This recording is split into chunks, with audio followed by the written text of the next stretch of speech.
As thousands across the country mourn the death of Supreme Court Justice Ruth Bader Ginsburg, constitutional experts are writing about her legacy and what the Senate can do to preserve it. One of those experts is Baltimore University law professor Kim Wehle. She called the late justice a model of civility, writing, "In her decency, critical thinking, and grace, Justice Ginsburg was exactly what the soul of America is lacking right now." For more, law professor Kim Wehle joins me. She's also the author of the book, What You Need to Know About Voting and Why. Good to have you with us. In your article, you called Justice Ginsburg a, quote, cultural phenomenon. Why do you think that she captured the interest of the American public in a way that appears to be unmatched by any other Supreme Court justice in recent memory? Well, I think she had the ability to retain an extraordinary amount of respect. That is, people across the political, ideological spectrum respected how she went about her job and also the legacy of her life. I mean, this is a woman who graduated from the top of her class at Harvard Law School and Columbia Law School. I believe she had 2 degrees. She was a Cornell undergraduate, and she couldn't get a job in a law firm in New York because she was a woman. There was pressure on her for even taking a seat in a law school because at that point it was perceived as only for men. And she, as a lawyer and then on the United States Supreme Court, really pushed forward this notion that gender does not discriminate, is not a basis for discrimination under the United States Constitution. And I think even if that's a legal concept that people can't articulate if they're not lawyers, people understand that she was a warrior, but a quiet warrior, someone who got where she got, where she ended up in her life based on careful, methodical work. And also, she was a bridge builder. She was not a splitter, not a divider, famously very close with the late Justice Antonin Scalia. And I actually have a piece out today in Politico that traces how she actually applied conservative legal jurisprudence in a lot of her decisions. She's labeled as a liberal, but that's really not the case. She was a justice for the American people, for every person. And it's that concept, I think, that people across America are really hungry for leadership and people in power that understand core humanity and don't approach it in a red versus blue ideological standpoint. And she did that very, very effectively. You also write that there are 2 things that Senate Republicans need to look for in a nominee. What are they? Well, the first one is basic competence. And, it looks like from President Trump's shortlist, there are people on the list that, when I say basic competence, Supreme Court justices, it's a very, very complicated, difficult, intellectually challenging job. People are surprised that most of the law, particularly under the Constitution, is vague. It's gray. It's squishy. It's not clear. That's why we have 5-4 decisions, because there are 2 really good arguments on both sides. And so as a threshold matter, the person has to have the intellectual chops to handle a job like this.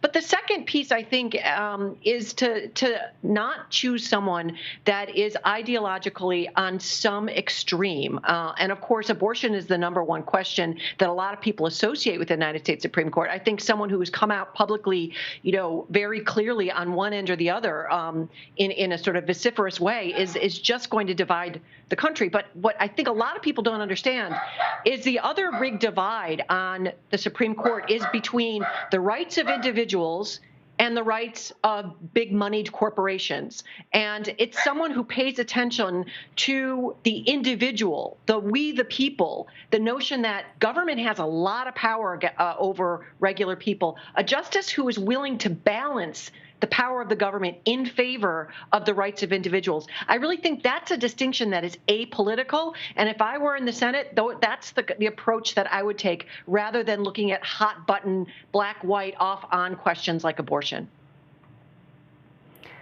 Well, there are several Republican Senate Judiciary Committee members that are up for re-election in November, and that includes the chairman, Lindsey Graham. How might that factor into this process?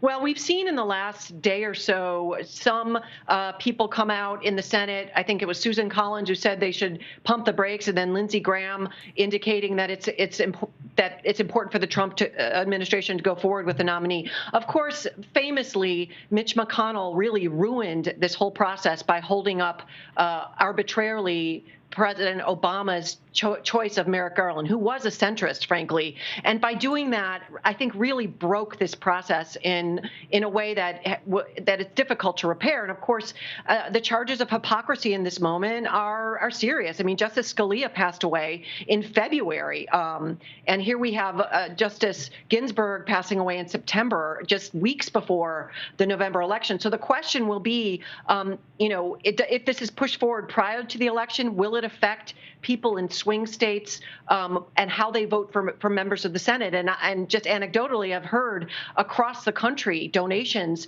to Democratic senators have gone up in the wake of RBG's death. And then the second question would be, well, if they decide to wait until November 3rd, will the president and the Senate move forward during the lame duck season, where that is between November and January 20th, when a new president is seated, where the American public really doesn't have any say, whether for Republicans or Democrats, on the Supreme Court decision. And this is for life. This is more important than electing even a president, because under the Constitution and the current rules of the Congress, the people that are put on the United States Supreme Court are there for the rest of their lives. And it takes 2/3 of both houses of Congress and 3/4 ratification of the states to actually officially amend the Constitution. But it only takes 5 people on the United States Supreme Court who are unelected and there for life to effectively amend the Constitution by interpreting it one way or the other. So there's nothing more monumental about this decision. And it goes, as I said earlier, it goes way beyond abortion. And unfortunately, a lot of Americans don't understand how these 9 people affect their day-to-day lives.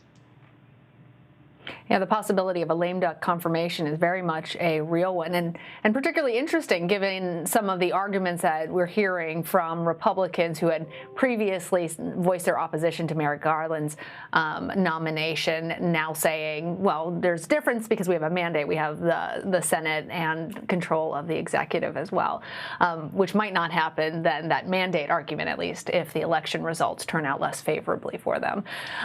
Let's talk about some of the specific cases that might be before the Supreme Court. Obviously, the Affordable Care Act will have another day in court this year.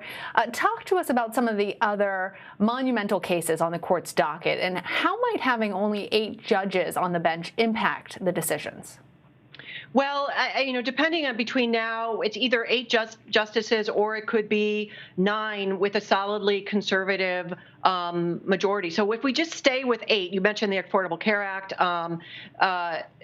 With 8, there are 2 options. One would be that if Justice Ginsburg were to side with the so-called liberal wing and Chief Justice Roberts is the swing vote, we could have ties. So we could have 4-4 with Justice Ginsburg no longer being on the court to weigh in on in a 5-4 manner. And so that would basically leave the lower court's decisions in place. So I frankly don't think that her passing is going to make a difference if the court stays 8 justices. I think, even the Affordable Care Act, whoever was going to vote one way or the other, if she was the deciding vote, we could be in a situation where the Supreme Court just is frozen. And Chief Justice Roberts cares a lot about the legitimacy of the United States Supreme Court. And I say that meaning he cares about the American people trusting the court's decisions as something that we should all respect. The court does not have its own police force. It doesn't have its own army.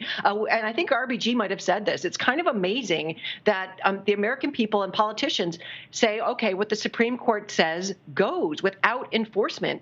And I think that is really what's at stake in this moment. And I think Chief Justice Roberts, I highly doubt in a high-profile case like the ACA or an abortion case would take the opportunity with Justice Ginsburg no longer on the court to make sweeping social change through the Supreme Court. I don't really think that is a serious concern. And of course, Justice Ginsburg herself reportedly said on her deathbed that is her fervent wish that her replacement not happen until there's a new administration and a new president seated on January 20th. All right, Kim Wehle, thank you. Thank you, Lana.